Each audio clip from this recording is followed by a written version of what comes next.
Halo, selamat malam Sobat Binar semuanya. Ketemu lagi sama saya, Dani Sanjaya Arvensia, SPSI, MPSI Psikolog. Saya di sini sebagai Associate Psychologist atau Psikolog Associate-nya dari Berbinar Insightful Indonesia. Kalau kalian tanya sebenarnya Berbinar Insightful Indonesia itu apa gitu ya. Dan sebenarnya Berbinar Insightful Indonesia itu bergerak di bidang apa? Nah, Berbinar Insightful Indonesia itu buat kalian yang barusan bergabung lewat kolom live-nya TikTok, atau kalian sebenarnya adalah followernya dari TikToknya Berbinar, maka saya perlu kasih tahu dulu nih, sebenarnya Berbinar Satu Indonesia itu adalah sebuah perusahaan yang berbentuk perseroan terbatas, di mana kami adalah perusahaan yang menyajikan atau menawarkan layanan berupa jasa. Jasa apa? Jasa yang kami di sini punya sebuah platform yang menawarkan tentang berbagai layanan psikologi dan edukasi gitu ya. Apa saja gitu yang kalau kalian barusan bergabung, sebenarnya kami punya banyak banget variannya. Yang paling sering sekarang lagi hits itu adalah namanya Berbinar Plus. Berbinar Plus itu adalah sebuah layanan kelas di mana kalian nanti di situ bisa belajar langsung dari pakar-pakarnya, narasumber-narasumber hebat tentang berbagai topik. Kalau sekarang ini kami punya 4 topik yang menarik nih buat kalian, buat anak muda yang sekarang itu lagi suka ngembangin diri kalian untuk mempelajari hal-hal yang baru yang di luar kebiasaan kalian setiap hari. Apa saja? Pertama ada human resource, ada product management, ada product manager, ada graphic designer, dan juga buat kalian yang lagi habis lulus fresh graduate mau mau coba buat cari kerjaan gitu ya, ngelamar kerja, bikin CV, interview, psikotes, terus kemudian akhirnya beradaptasi dengan lingkungan yang baru. Lah di situ ada topik namanya topik job seeker. Jadi kalau kalian itu pertama kali tahu ini, jangan sampai kelewat ya guys buat nyobain itu, karena murah banget. Harganya cuma mulai dari 15.000 gitu. Jadi kalian dari situ bisa coba berbagai video yang ternyata itu bisa bikin kalian lebih paham tentang produk-produk yang kalian suka. Nah, karena Berbinar itu nggak cuma tentang kelas, video, dan pembelajaran semuanya itu, kami juga punya yang namanya produk itu konseling bersama psikolog dan juga bersama konselor sebaya gitu. Jadi selain itu juga kami punya psikotes. Psikotes itu bisa berbagai macam hal, bisa tes bakat minat, tes sensori motor buat anak-anak yang usia prasekolah maupun sekolah, tes bakat minat buat anak-anak SMA gitu kan, atau tes penjurusan, tes buat mengetahui cocoknya tuh masuk kuliah apa gitu, atau mungkin kalian tuh mau tahu kemampuan intelijensi kalian seperti apa gitu kan, atau kalian tuh setelah lulus tuh bingung mau kerja apa karena nggak tahu sebenarnya kemampuan, kelebihan, kelemahan itu dibahas di bagian apa. Itu bisa banget cobain psikotes itulah.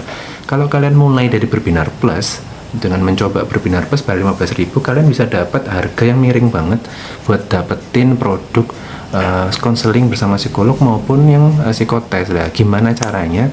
Bisa kalian cek di dalam adminnya Berbinar di TikTok maupun di Linktree-nya Berbinar atau di webnya Berbinar, karena webnya Berbinar sudah launching ya guys, di web berbinar.in.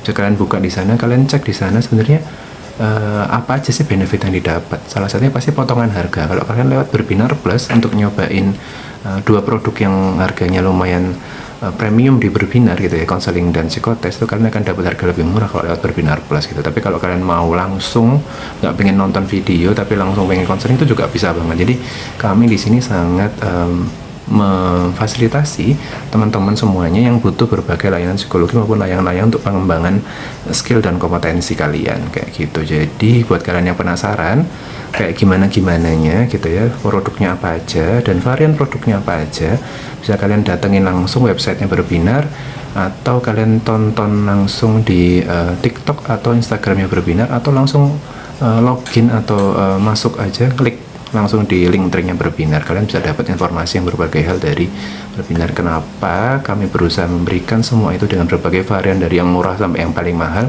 dan bisa memfasilitasi kalian semua dengan berbagai potongan harga yang ada. Kalian punya tagline-nya adalah selalu ada buat kamu.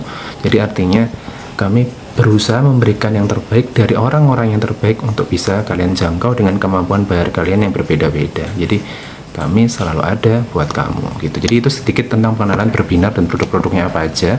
Dan kali ini seperti biasa di acara ini, di live TikToknya Berbinar Here's to You, atau sering kita singkat sebagai Berarti.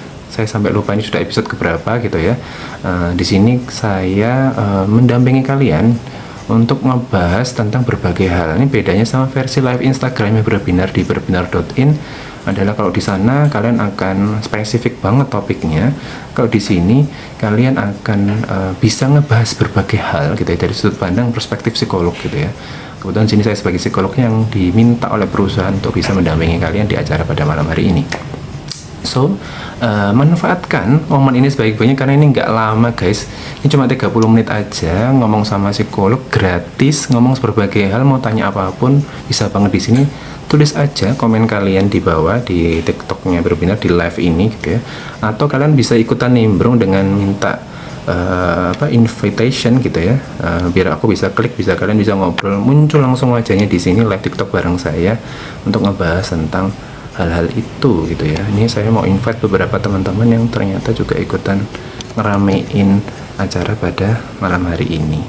Ada Kak Eja ya, dan juga atau Kak Eja ini panggilannya Kak Rengga harusnya, dan juga harusnya ada Kak Irina di tapi kayaknya belum datang gitu. Saya coba invite aja mereka yang mau bergabung ya. Saya invite semua biar agak rame gitu ya.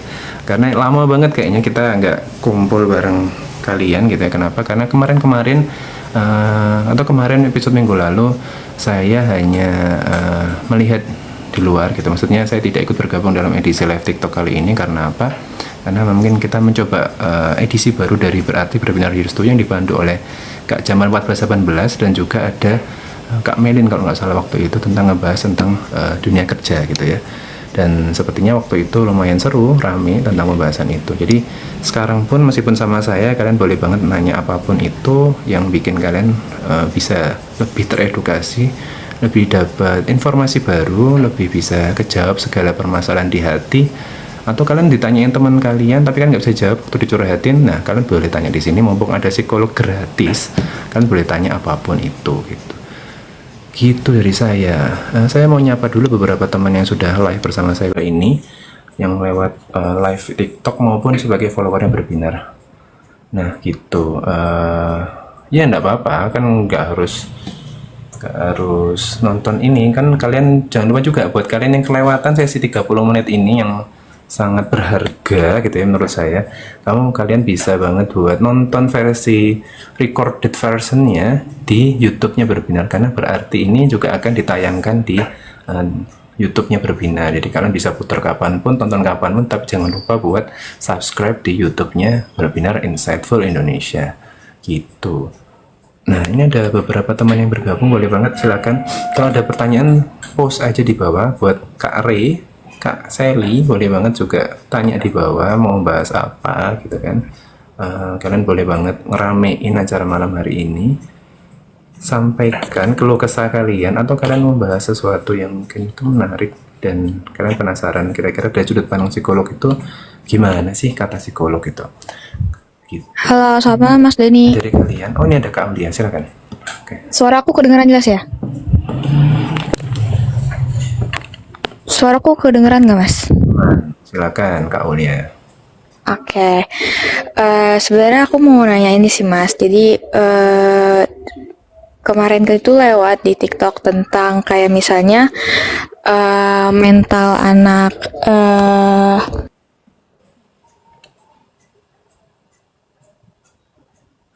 Oh, kelempar.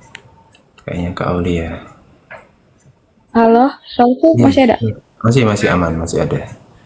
Jadi katanya tuh mental anak Gen Z tuh lemah, terus kayak generasi-generasi sebelumnya tuh mentalnya lebih kuat seperti itu. Nah kalau dalam sudut pandang psikologi sendiri Mas, ada nggak sih Mas kayak gitu, kayak emang nih kalau misalnya generasi-generasi selanjutnya tuh pasti ada melemah atau gimana gitu sih Mas? Oke, terima kasih buat Kak Aulia atas pertanyaannya. Ini concern ini, kekhawatiran ini, atau vibes dari informasi ini memang cukup cukup terdengar ya akhir-akhir ini. Kenapa? Karena memang banyak sekali user dari sebuah atau user dari teman-teman generasi Z itu adalah orang-orang yang sudah bekerja, teman-teman HR dan perusahaan-perusahaan itu ketika hire teman-teman yang bergenerasi Z itu kebanyakan itu memiliki kecenderungan untuk mudah bosan gitu, kemudian gampang buat dalam tanda kutip jadi kutu loncat, pindah-pindah gitu ya, atau mudah banget bilang capek segala macam, terus ya semacam itu kurang lebih. Tapi sebenarnya situasi seperti itu tuh nggak cuma terjadi di generasi Z aja, tapi bisa juga terjadi di generasi-generasi sebelumnya yang mungkin itu kurang lebih mirip gitu ya. Tapi kalau kalian pahami gitu ya, situasi ini semakin seperti ini karena mungkin kita sempat berada di situasi yang pandemi itu ya, dan menyebabkan beberapa situasi pendidikan dan pengkondisian terkait kesehatan mental seseorang itu menjadi tidak sekuat fase-fase zaman sebelum-sebelumnya atau periode-periode kehidupan sebelumnya. Jadi itu yang membuat orang menjadi kurang terasa untuk bisa berkomunikasi dengan orang lain, kurang bisa menyesuaikan diri dengan kondisi lingkungan karena memang terbiasa dalam kondisi yang terisolir, yang terisolasi, atau sering di rumah gitu kan, lebih banyak online, jarang ketemu orang kayak gitu. Situasi itu sebenarnya tidak hanya dihadapi oleh teman-teman yang berada di generasi Z aja, tapi juga semua orang yang mengalami sesi itu. Tapi memang pengalaman itu memang terkadang juga ikut menjadi tol ukur yang berbeda gitu ya, bahwa pengalaman yang dia alami orang-orang yang generasi sebelum generasi Z itu, sebelum adanya pandemi, itu memang lebih banyak daripada orang-orang yang hidup di zaman ketika pandemi itu berlangsung gitu ya. Artinya kekuatan ketahanan mental kemudian itu akan berbeda gitu, kualitasnya segala macam. Situasi stres yang dialamin anak zaman sekarang dengan situasi stres yang dialamin anak yang zaman sebelum generasi Z itu pasti akan berbeda karakteristiknya. Kenapa berbeda? Keberbedaan itu terjadi karena perbedaan kultur budaya yang sedang berlangsung. Di zaman yang dahulu kala memang paparan teknologi dan sosial media tidak seintens seperti zaman sekarang. Beda dengan zaman anak zaman sekarang, di mana teknologi dan sosial media itu begitu mendominasi kehidupan kita gitu kan. Sehingga kemudahan akses, kemudian simplicity gitu ya, kemudian simple semuanya kehidupan itu jadi lebih mudah, lebih mudah dijangkau dan segala macam, itu membuat kita kadang terasa effortnya itu nggak sekeras yang zaman dulu gitu kan. Ketika kita mau mencoba buat melamar kerja itu kan zaman dulu kita beberapa nggak cuma kirim lewat pos, tapi kadang-kadang juga harus datang buat nyerahin itu langsung ke perusahaan yang kita tuju gitu kan. Atau kita sekarang mudah banget sekedar klik di Jobstreet atau di beberapa platform lainnya, atau mungkin buka di LinkedIn dan segala macam, itu sangat mudah, tinggal klik kita sudah ngisi, CV-nya udah langsung sampai lamarannya, as simple as that gitu kan. Tapi itu tadi effort, kemudian kreativitas itu yang mungkin akan berbeda. Tapi juga terus kemudian gini, apakah orang yang zaman dulu lebih baik daripada anak zaman sekarang? Juga belum tentu gitu kan. Artinya situasi di zaman dulu, dibalik yang tadi kita bilang lebih tahan mental segala macam, pasti juga punya area-area yang juga lemah atau kekurangan atau tidak sekuat anak zaman sekarang gitu kan. Dari aspek-aspek tertentu seperti kemampuan berbahasa Inggris, kemampuan IT dan segala macam, pasti akan lebih unggul anak zaman sekarang daripada anak zaman dulu. Itu sangat tidak bisa dipungkiri lagi, pasti itu kayak gitu. Tapi itu tadi, kadang itu seperti ini, kita berada di kondisi budaya yang stigma itu sangat kuat gitu kan. Artinya kamu, kita, Anda, kita semua gitu ya, mau nggak mau harus sadar bahwa ternyata memang banyak banget orang-orang di sekitar kita yang mudah sekali menjudge orang lain. Bahkan akhir-akhir ini yang menjadi tren adalah kalian, kita, saya, atau mungkin Anda semua, atau mungkin beberapa orang sekitar kita yang kita kenal, itu banyak sekali yang punya kebiasaan itu untuk menjudge diri sendiri. Nah itu tuh yang kadang-kadang itu tidak selamanya benar gitu kan. Kenapa? Karena ketika kita mau menjudge kita itu seperti apa kondisinya, tidak semua yang kita gunakan informasinya untuk menentukan kita berada di situasi seperti apa, menjudge diri kita seperti apa, itu adalah informasi yang mencukupi. Maka kadang kita perlu untuk bertanya kepada orang yang lebih expert di bidangnya. Kalau misalkan ini tentang aspek kesehatan mental, terus kita belajar dari internet, oh kayak gini tuh orang stres atau depresi. Terus kemudian kita dalam diri kita sendiri, kita coba screening, oh ternyata kita kayak gini gitu. Nah, itu tidak cukup informasinya. Bandingkan dengan mereka yang sudah melalui pendidikan tertentu, psikolog, psikiater, atau konselor yang sudah lebih mempelajari ini lebih jauh, lebih mendalam. Maka cenderung akan punya resiko lebih kecil untuk salah daripada kita harus memaknainya sendiri. Gitu. Maka dari itu saran saya buat kalian semua, kita berada di situasi yang stigmatis banget. Artinya kita jangan merusak situasi yang sudah terlanjur kurang bagus ini, atau mungkin kita dalam arti bilang sudah rusak juga gitu, dengan memperburuknya kita menstigma diri kita sendiri gitu kan. Oh aku stres, soalnya apa? Karena katanya si website ini bilang kalau orang stres itu kayak gini, dan salah satunya itu sepertinya itu aku kayak gitu deh gitu. Kondisi seperti ini sudah terlanjur terjadi sedemikian rupa di lingkungan masyarakat kita, dan artinya bahwa kalau ini terjadi dengan masyarakat kita, termasuk di dalamnya bagaimana mereka memaknai anak generasi Z itu seperti apa berdasarkan apa yang mereka baca, bukan berdasarkan apa yang mereka temuin sendiri anak generasi Z seperti apa. Karena bisa jadi anak generasi Z yang dia temuin sama anak generasi Z yang hasil dia baca di sosial media, dia tonton, itu berbeda gitu kan. Generasi Z itu kan kita bilang generasi artinya tidak melibatkannya satu atau dua orang saja, tapi artinya kita melibatkan sekian orang dalam satu generasi itu. Nggak cuma 1, 10 orang, 20 orang, ribuan bahkan ratusan ribu orang yang berada pada situasi generasi Z itu. Sehingga kita tidak boleh menggeneralisasi kesalahan satu atau dua orang yang kebetulan berada di generasi Z kepada semua generasi Z. Bisa jadi orang-orang di generasi Z ada yang punya kekuatan kesehatan mental yang bagus, dia juga bisa menghormati orang tua, dia juga bisa punya etos kerja yang baik, dia punya komitmen kerja yang bagus, dan artinya itu menghancurkan stigma bahwa ada yang bilang generasi Z itu tidak kuat mental, tidak mudah bosan. Nah, artinya tidak semua generasi Z seperti yang diberitahukan oleh orang pada umumnya.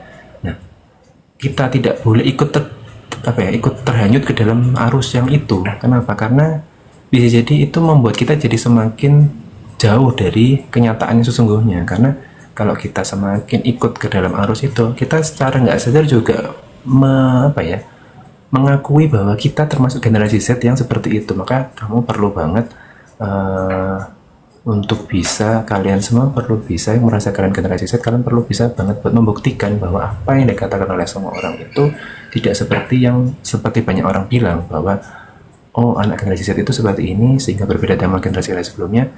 Ya itu mungkin yang itu generasi Z-nya, tapi saya bukan generasi Z yang seperti itu. Saya berada di sisi belahan dunia yang berbeda, sehingga saya tidak bisa disamaratakan seperti mereka. Saya lebih baik, saya punya etos kerja yang baik, punya komitmen kerja yang baik. Jadi seperti itu. Nah kalau kita bahas lagi ke bawah, ada pertanyaan dari Kak Citos gitu ya, nggak tahu ini Mbak atau Mas gitu ya.